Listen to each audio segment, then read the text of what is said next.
Base sa pinakahuling datos, nakita ang sentro nito sa layong 280 kilometers kanluran ng Itbayat, Batanes.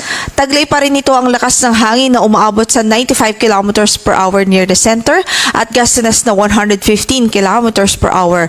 Nasa severe tropical storm category pa rin ito at malakas pa rin ho itong bagyo.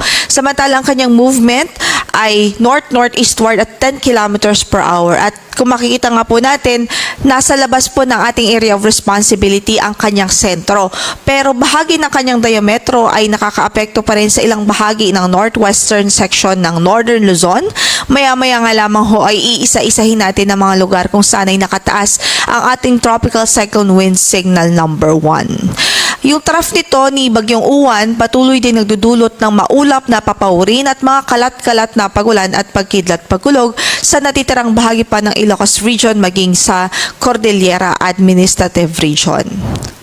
At base na nga po sa track na ipinalabas po nating 5 a.m. bulletin, makikita nga po natin na sa mga nakalipas na oras ay northeastward o pahilagang silangan na ang kanyang pagkilos.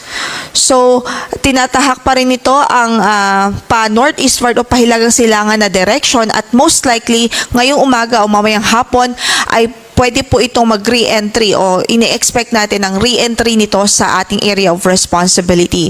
Papasok kung itong muli sa ating PAR and then ini-expect natin magla-landfall ito sa southwestern section ng Taiwan.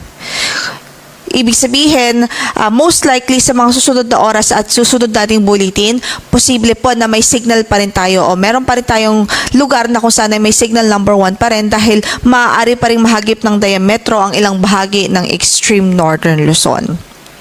So ayun, generally, northwestward ang kanyang magiging movement. Magla-landfall po ito sa southwestern portion ng Taiwan and then mag-i-emerge siya dito sa Ryukyu Islands hanggang sa makalabas po siya ng ating area of responsibility.